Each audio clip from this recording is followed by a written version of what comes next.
It was the haunting crackle of a feast.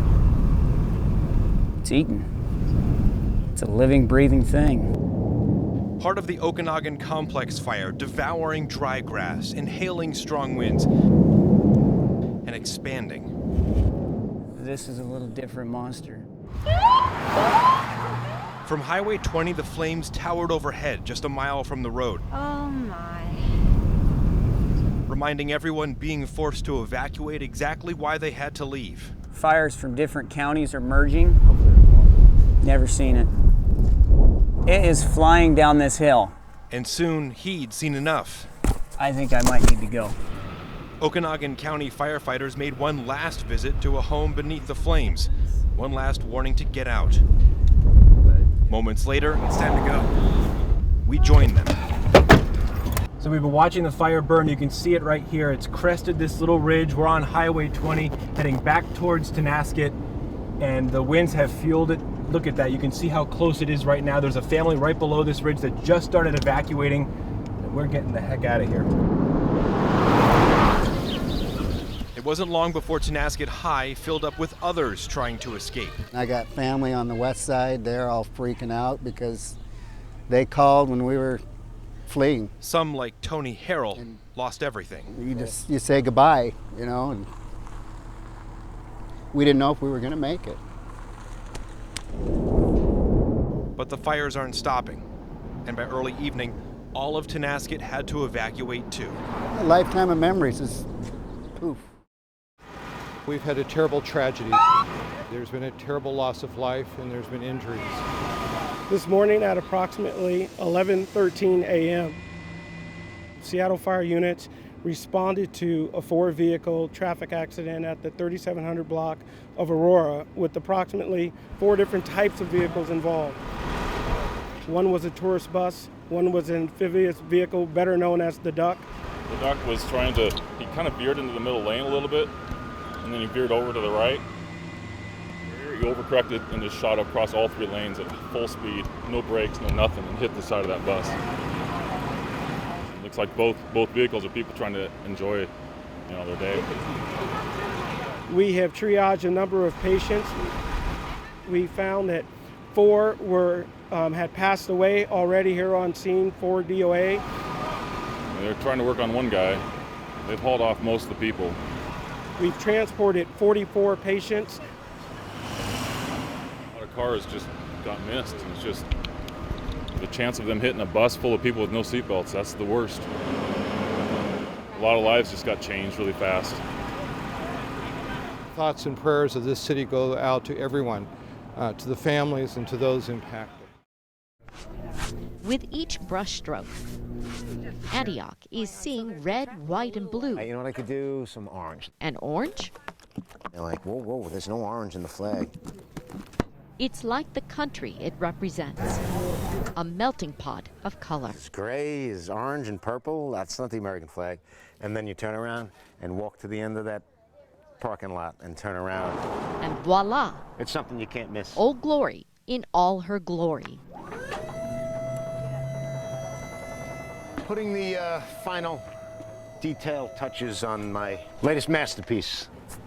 Over the last 2 days, to see that he's really come a long way even since noontime. Artist Scott Lebedo, he's a very speedy painter, has transformed American Legion Post 161. And it was awesome to see the stars being painted. Into a 30 by 50 foot. If the wall was bigger and higher, I would have made it bigger and higher. Star-Spangled Banner. The American flag is my favorite work of art. It's art. Yeah, it's just awesome. With an audience. I'm a middle child. I love the attention.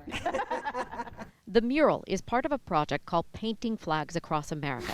He's painting a flag on one American veterans post in each state. It's Lebedo's version of a greeting card. You can go to Hallmark and get a little card that says thank you, but that's too small for me.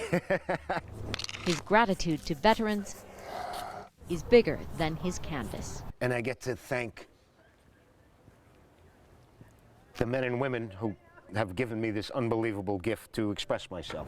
It's more than just paint on a wall. We're blessed. One in California, and Antioch gets him. It's a message to veterans, young and old. Go say thank you to him.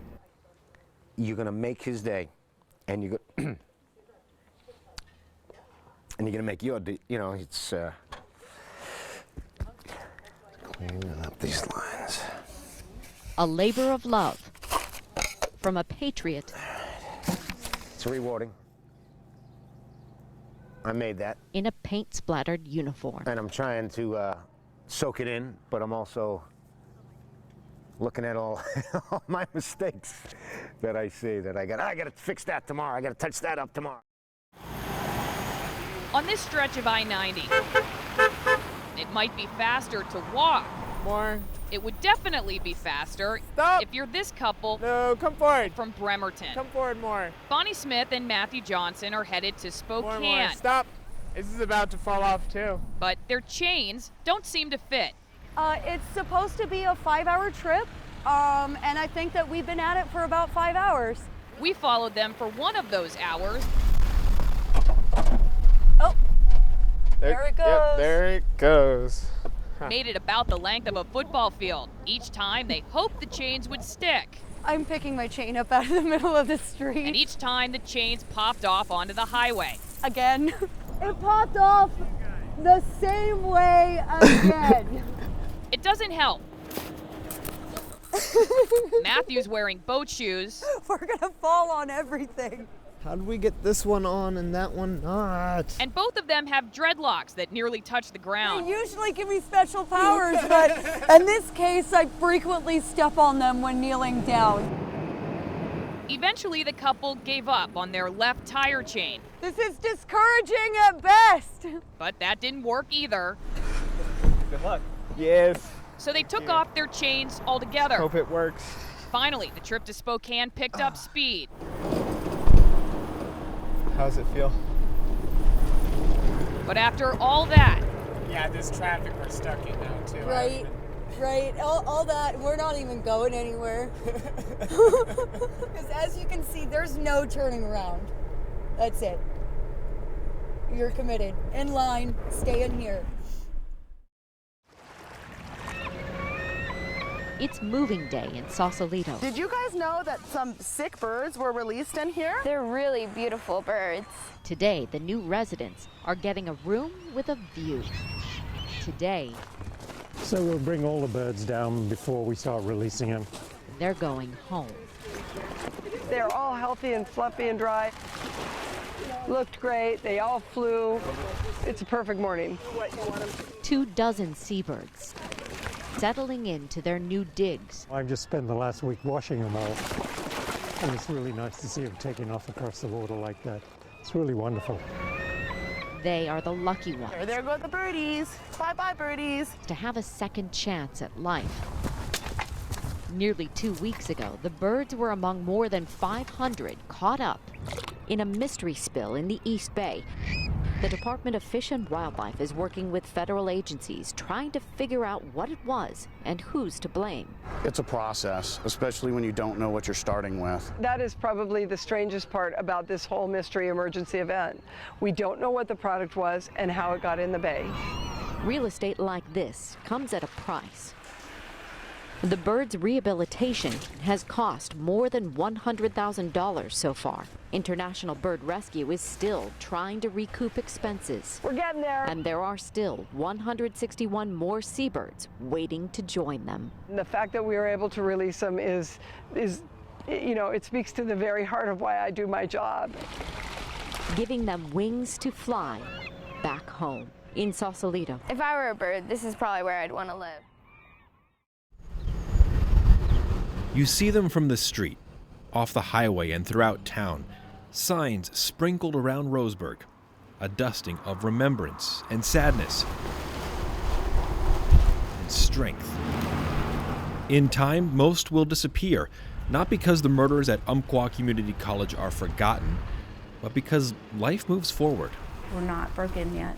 So what do you need, Robbie? But here, you can take the past with you forever. I don't think anybody lives here that doesn't know someone that was somehow involved. Hi, are you ready? Cherie Hall owns Tapestry Tattoo. Today, she was busy. So it's the organette line with Roseburg Strong and a green heart. Really busy. A lot of people, this is going to be their first tattoo. So that's really cool. I'm kind of nervous. Outside, Madeline Shirley was first in a quickly growing line. I'm getting my first tattoo today, and I think this is for a good cause. So. Few would argue, considering where she was October 1st, the UCC campus. I was in the room next door, and I just remember hearing the shots, and then I ran out of the room. On her 4th day of college, Shirley hid in the library. I think it'll definitely be something that'll be with us for the rest of our lives. We'll always remember that day. It's one thing to remember in your mind. It's another to remember on your skin. A memory of a lifetime. Something that we'll never forget. Tina Avendano was also on campus. I didn't get to see what happened, but I got to hear the bullet sounds that went through. I don't know what's worse is seeing something or hearing the sounds that were taking people's lives. The tattoos were free, with any donations going to the victims. And they were another reminder that even if the signs around town go away, this tragedy is tattooed on its soul. Welcome to the tattooed race. Shirley's was just the first of the day. I love it. Hundreds waited outside to ensure they will never fade. You know, 9 people lost their lives that day, and I'm doing this in honor of them.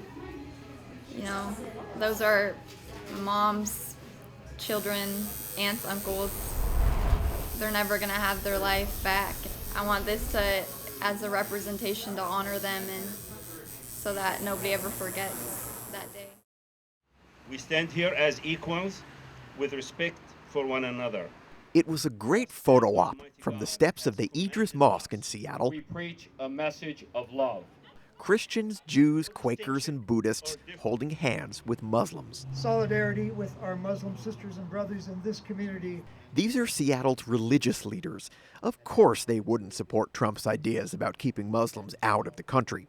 But we know polls suggest there are millions of Americans who agree with Trump, and they're not holding press conferences in front of TV cameras. Thank you for this great gesture of support. That's why I decided to build a little experiment. I created this cardboard box and went looking for honest messages to Muslims.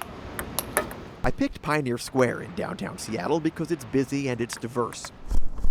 I found people buying food, eating food, playing games, and plain old passing through.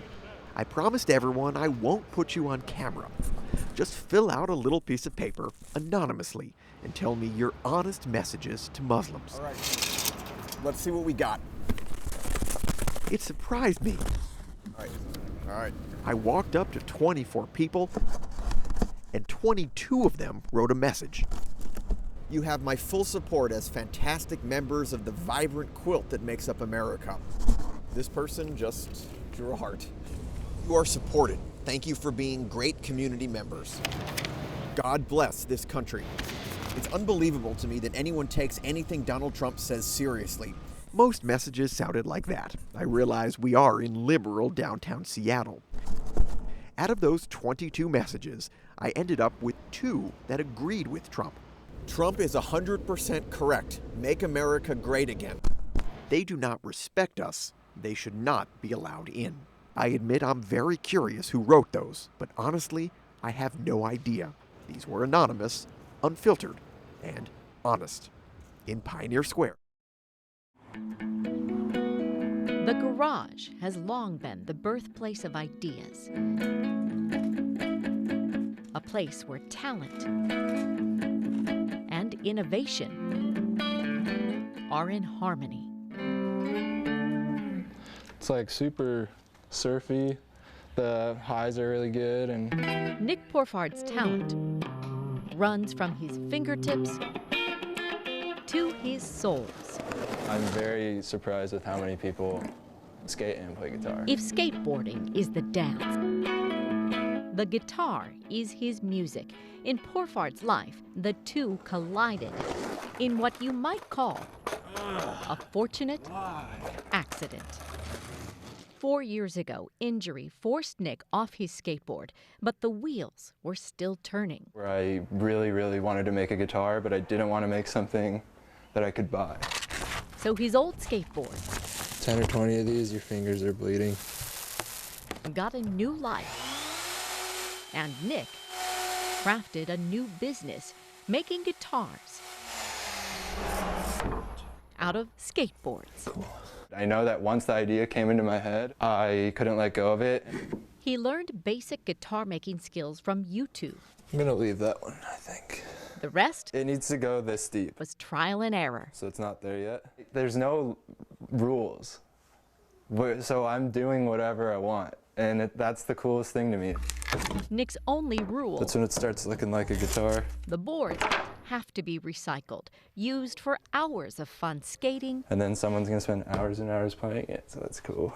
What was a hobby is now a brand name, Prisma, inspired by Pink Floyd, Dark Side of the Moon. That's an awesome album. It has a prism on the cover. The light goes into it and then all the rainbow colors come out.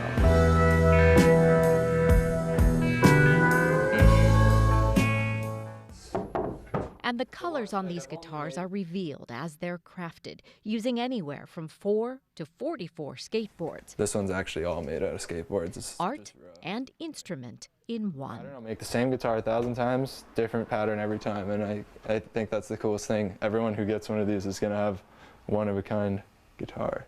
Pourfard has made more than 20 guitars. In the end, I really, really just want this thing to sound and play amazing. They sell for minimum $2,500. I just sold one to Steve Harris from Iron Maiden. That was kind of the most epic thing that ever happened to me. And he's still in college, ready to rock and roll a career born in a garage. I want this to work, but I want to be serious about it, but at the same time, I don't want it to get too serious, because then it stops being fun.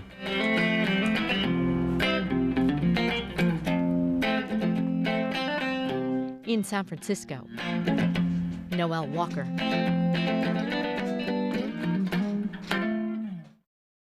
There are stories you can put into categories. We're preparing food for tonight's event. She is full of life. Yeah. The stories that make you go, Right here we are doing 2 kinds of meatballs. they're the ones I love to tell. Teriyaki. I got a question. Okay. You ever do nothing all day? No. She just is like the Energizer Bunny. Let me shove this in here. She's going, Come on. 100 miles an hour. You got it. The wow stories. I don't have it. Oh, there, I got it. This one's a chemo. Why are you still here? I don't know. The more, Wow. the better. And believe me, You know I should be dead, but I'm not. this one's got a bunch. Did you believe them when they said you just have a few months to live? I guess I did. Everyone wants to know how, why. Wow, wow. And there is no answer. To the why question. We don't know why. We don't know why. Is it attitude? No, we don't know the answers to those questions. I wish we did. Good morning. Why Kristen Johnson St. Gador is still alive. This medicine principally sits in the catheter. Living with stage 4 cancer, the worst kind. For how long? Here's what the doctor told her when she was first diagnosed. He said, you have metastatic breast cancer that spread to your lungs. You have probably about 18 months to 2 years to live. And I was just like, oh my God. 18 months turned into 18 years. 18 years of how many treatments? There have been so many, even Kristen's doctor can't keep track. What have we gone through, 10, 12 treatments? 17. 17? 17. And when I get to treatment 20, because I've been on 17 treatments, he's going to buy me the toaster oven I've been eyeing. And they'll say, how many bone scans? When was your last bone scan? And I have had 23 of them. People just don't know about stage 4. My son, when he was writing for some scholarship or something like that, and he said, and I just told him, my mom has stage 5 cancer. I said, Nathan, there's not a stage 5. We just start? Yeah, let's just start. We caught up with Kristen at her support group in Seattle at Gilda's Club, a place for cancer survivors and their families. Board President Tammy Elwin Oh my gosh. is incredulous, inspired Wow. by Kristen's strength and determination. Everybody wants to sit next to her because they think something's going to rub off. I'm on treatment number 17. And I just, I'm on something, then it doesn't work anymore, then I try something else. So I'm always just one step ahead of there not being anything else. Then it was to her doctor's office at Swedish. From one doctor's office to another. Wow. Just another day. How you doing? Look at the effect she has on others. Yeah, I've been knowing her for a long time. The hospital security guard. I love Chris's. This is all scarred in. Her doctors. I love seeing her come in the door. And he is the reason, Dr. Kaplan's the reason that I'm still here. He'll say no. He'll say, well, let's try this, let's try this. And I think Kristen shows us that you still live your life while you have it. You do not die when you're diagnosed with cancer. Okay. We went to her Seattle home, watched her drain her lungs, which Kristen does every day. My left lung is pretty much useless. It's pretty shot. We were with her when she took her chemo. Quick, easy, painless. There we go. We walked with her. It's a struggle. It's hard daily. And we talked with her, not about dying, but about living. People say, well, you should take a nap or something. I say, nope. I don't want to miss 1 minute of life. I don't want 1 minute to pass me by. Okay, this one will just be our vegetarian one. Kristen wore 2 hats at the fundraiser for the cancer support group. Hardworking caterer. Getting our platters to look really nice. Inspirational speaker. She's always willing to share her story. When I was diagnosed, the 18 months to 2 years to live, that was 18 years ago. I've been on, thank you, 17 different treatments. I've never had a break, and I've never had a remission. Good mom. Her son Kyle is so grateful and so proud. You never think that she has stage 4 terminal cancer. Okay, so this one, we just need this, right? But she will remind her friends of that fact. She does the cake. She goes, no, I'll do the dishes. I have stage 4 cancer. Oh yeah, she's, well, let me get it. I got stage 4 cancer. I got this. Listen to the message she leaves for Anna Gottlieb at Gilda's Club. Hello, where are you? It's me. Call me back. Maybe you go to call me back and then I won't be there. Someone might call me after your meeting. This is what I get from her over and over. Remember, I stage 4 cancer. I called you a couple times. You don't call me back. Maybe you go to call me back and then I won't be there. Stage 4, come on, pick up the phone. People are in my office, they think, oh my God, who is that? I said, oh yeah, you'll meet her. So she's a pretty funny lady. Who makes us all think about how we live our own lives. What a gift. A good attitude, you know what it is? It's my gift to you. That's what I tell people. It's my gift to you. Because people don't want to be around you like, no, seriously. For those of us who know Kristen, we feel so lucky and so blessed to have her in our lives. I should be dead, but I'm not. So what I'm doing must be working. It's working all right. For 18 years it's been working. 18 years with stage 4. There we go. Wow. Hey, call me back. Be sure and take your time because I have stage 4, so it's no rush on my part.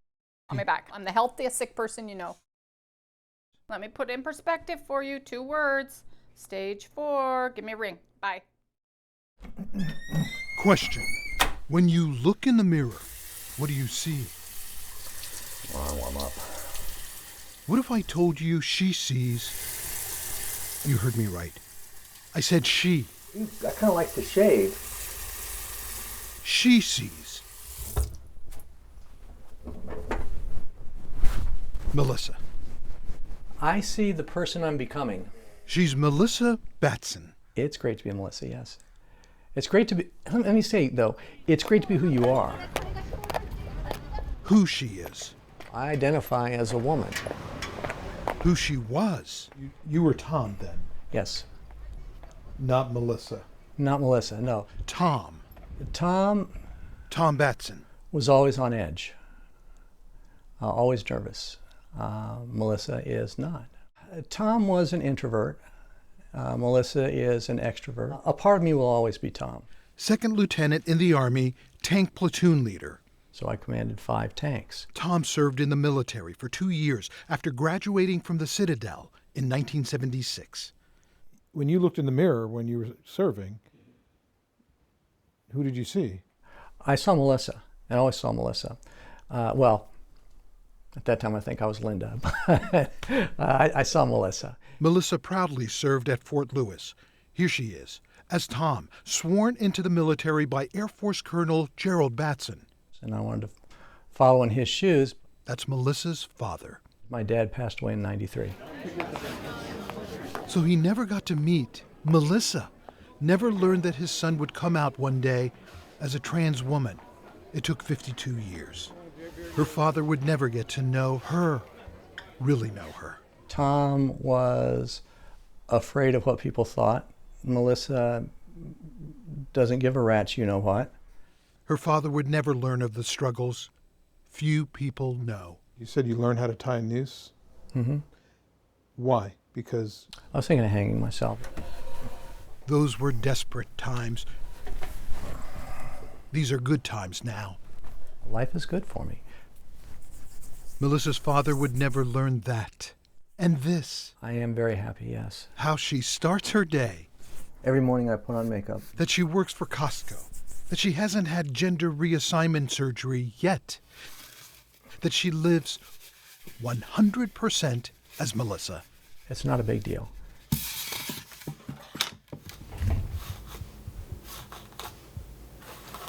Actually,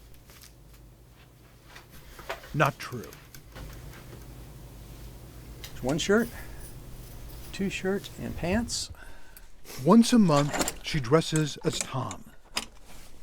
Kind of a sweater jacket. When she visits her mom. My agreement with her is that whenever I'm with her, I'm Tom. An overcoat. What an act of love. 2 suits. No, 1 suit, excuse me. 1 suit, 1 dress shirt.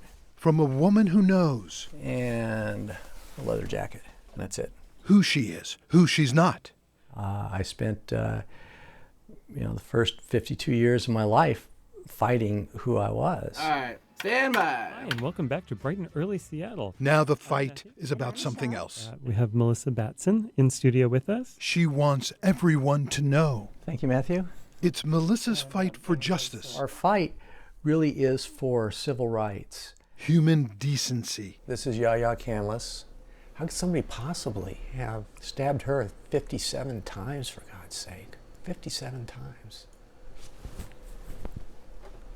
I don't get it.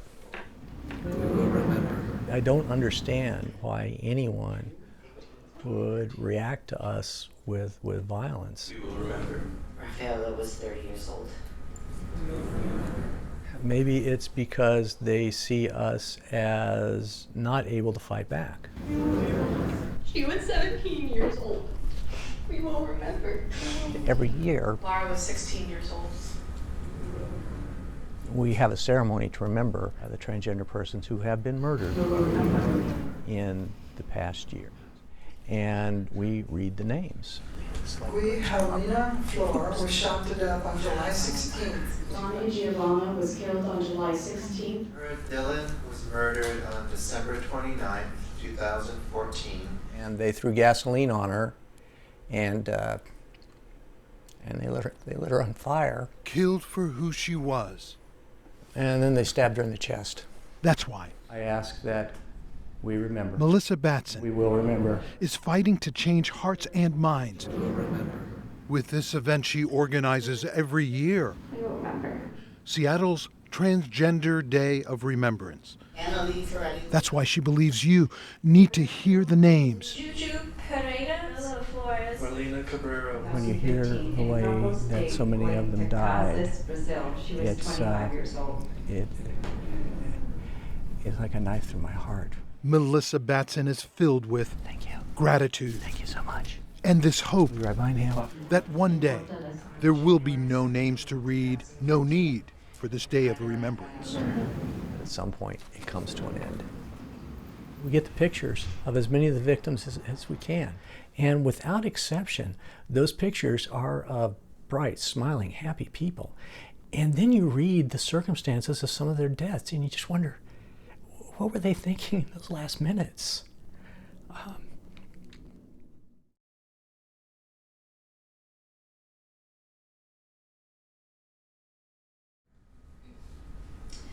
Veronica Bismarck. Carol Mello. Kyle Reginald. 160 names Christina Gomez. Morena Garcia. Raisa Marie. were read on this night. Beaten and stabbed to death. And nobody should have to go out like that. And that's why you do this. Yes, it is. Melissa is proud of Melissa. Proud of who she's become, who she sees when she looks in the mirror. I see myself as a woman. Living her life. This is who I am.